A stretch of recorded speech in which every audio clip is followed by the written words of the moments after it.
Kalau kita menyebut tentang genre-genre cerita fiksyen yang realistik, maka dah pastilah anime tak akan masuk dalam senarai. Dengan watak-watak kurus keding yang guna pedang 2 kali ganda saiz badan dia, watak-watak yang boleh musnahkan planet macam kapas, dan ni benda yang aku paling tak faham sekali kan. Ninja sepatutnya adalah golongan yang suka bersembunyi, yang suka menyelinap. Jadi diorang kenalah pakai baju-baju yang gelap, warna hitam dia dah. Habis kenapa ni watak utama ninja ni pakai baju oren cerah? Nak semua orang nampak dia ke apa? Tapi taklah semua anime maksudnya merapu, merabat, tak masuk akal langsung. Kadang-kadang mereka cuba untuk menampilkan sisi-sisi logika. Dengan diorang cuba untuk memasukkan elemen sains dan fizik sebagai satu penyelesaian kepada masalah yang mungkin dikemukakan di dalam kisah tersebut. Dan dulu bila kita tengok adegan-adegan tersebut, kita kagum macam wow, bijaknya watak ini, bijaknya penulis. Tapi apabila kita tengok lagi sekali, tengok semula, apabila kita telah lebih berilmu dan belajar lebih sikit, kita akan dapati bahawa kan,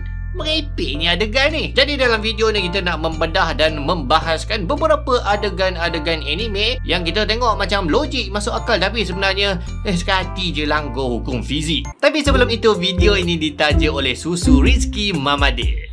Susu ni ada macam-macam perisa dan rasa dia sedap macam minum aiskrim. Mengandungi banyak ramuan-ramuan yang berkhasiat. Jadi anda boleh dapatkan susu ini di pasaran ataupun layari link yang disediakan di bawah. Ada budak anime suka budak rambut putih. Okay, dia macam tengah pandang tembok besar tu, dia macam nak panjat lah kot.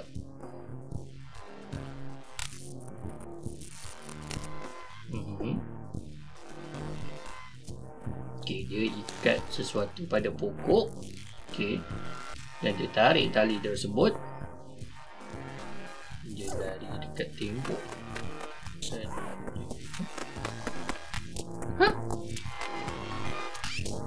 Wait.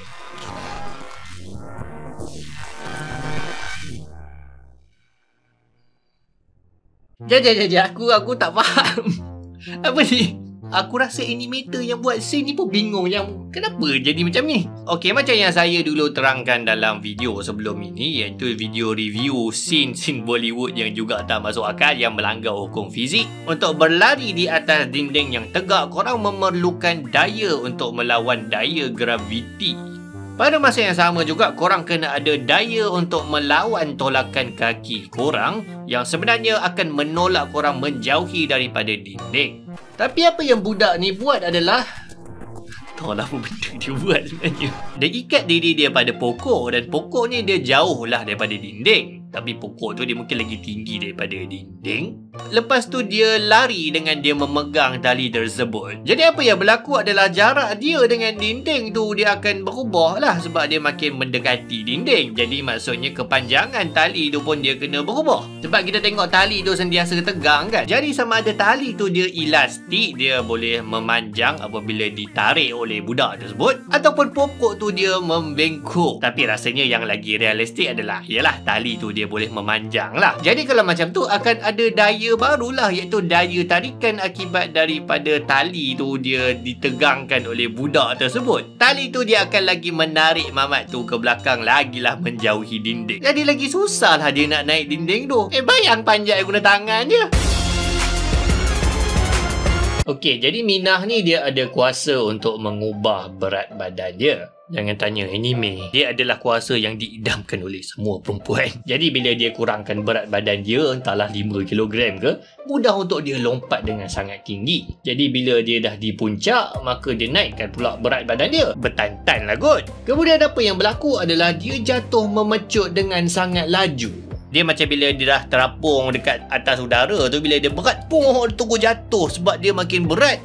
Jadi maksudnya dia jatuh dengan sangat laju lah. Jadi ini adalah sebenarnya satu salah faham yang sangat-sangat biasa kita temui. Ada dua benda. Pertama sekali, sebenarnya berat badan ni dia bukan menyebabkan dia jatuh dengan lebih laju. Objek yang berat dia tak jatuh lagi laju berbanding dengan objek yang ringan sebab semua objek di atas muka bumi ini memiliki pecutan ke bawah akibat daya graviti yang sama iaitu 9.81 meter per saat kuasa 2. Jadi kalau macam tu, kenapa biasanya kita tengok objek-objek macam bulu burung dia jatuh lebih perlahan, mendayu-dayu, slow dia jatuh berbanding dengan contohnya bongkah besi? Mestilah kita kata, iyalah sebab bulu burung tu dia lebih ringan. Sebenarnya tak. Bukan itu penjelasan, bukan itu jawapan dia. Sebabnya adalah rintangan daripada udara. Apabila bulu burung tu dia jatuh disebabkan bentuk dia, maka dia mengalami rintangan udara yang sangat tinggi. Tapi apa jadi kalau kita buang udara tersebut? Contohnya kita jatuhkan bulu burung tu di dalam vacuum, di dalam ruang yang tak ada udara. Kita akan dapat melihat satu peristiwa yang sangat aneh. Bulu burung tu dia jatuh sama laju dengan bongkah besi.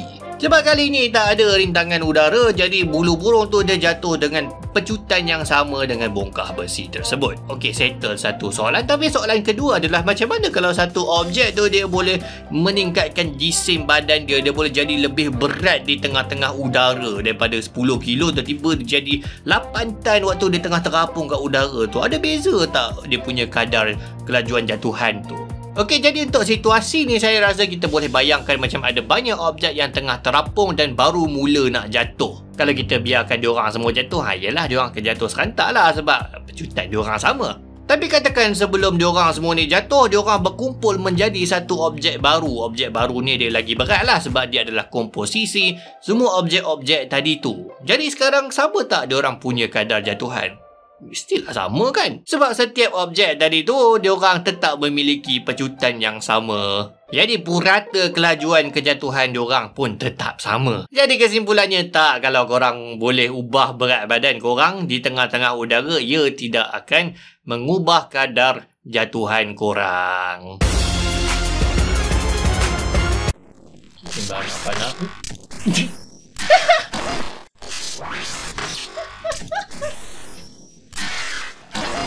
Tak ada apa-apa masalah dengan scene anime ni. Tak ada. Dia cool gila. Dah cukup lah tu. Tak payah cerita panjang-panjang. Okey, ada mamat botak yang tengah menghadap kapal angkasa yang sangat besar. Dia lompat. Okey.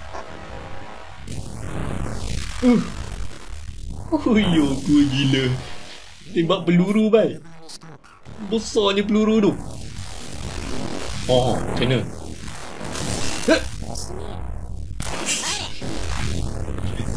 Okey, dia macam ni. Tak kisahlah hang ni makhluk manusia yang paling kuat dalam alam semesta ke. Tak kisahlah hang berlatih sampai gugur rambut hang dapat jadi terlampau kuat ke apa ke. Hang tak boleh buat fizik ni macam papa hang punya. Okey, apabila dua objek dia berhentam, maka apa yang akan berlaku adalah pemeliharaan momentum. Momentum ini adalah hasil darab antara jisim objek dengan laju objek tersebut. Dan hukum pemeliharaan momentum menyebutkan dalam satu sistem, katakan objek banyak berlanggar ni, berlanggar lah macam mana pun, momentum keseluruhan sistem mesti sama, tak berubah antara sebelum berlanggar dengan selepas dia orang berlanggar.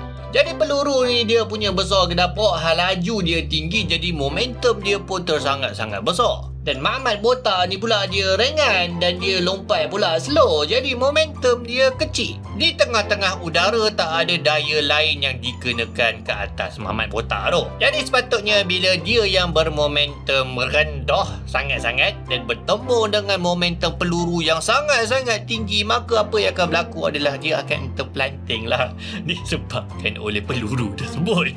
Ada cara untuk mamat botak ni untuk dia tendang sampai peluru tu dia melantun kembali kepada kapal angkasa dia, tapi dia kena bergerak dengan sangat laju. Dia tak boleh melompat macam yang ditunjukkan dalam scene anime tu. Jadi kita kena buat pengiraan sikit lah. Katakan berat peluru tu 7 tan, kelajuan dia 7,000 meter per saat ke. Kemudian setelah bertembung dengan mamat botak tu, katakan berat dia 70 kilogram. Peluru tu dia patah balik dengan kelajuan 7,000 meter per saat kembali kepada kapal angkasa dia. Dan setelah pertembungan tersebut, apa yang berlaku adalah mamat botak tu dia berhenti, dia pegun sekejap, relax je ke atas udara. Jadi untuk itu berlaku berdasarkan kepada pemeliharaan momentum, mamat botak tu dia perlu melompat dengan kelajuan 1 juta meter per saat. Dia kena melompat lagi laju daripada peluru berpandu paling laju dalam dunia. Jadi tuan-tuan ingat je, tak handsome tak apa, janji tak langgar hukum fizik. Tiba.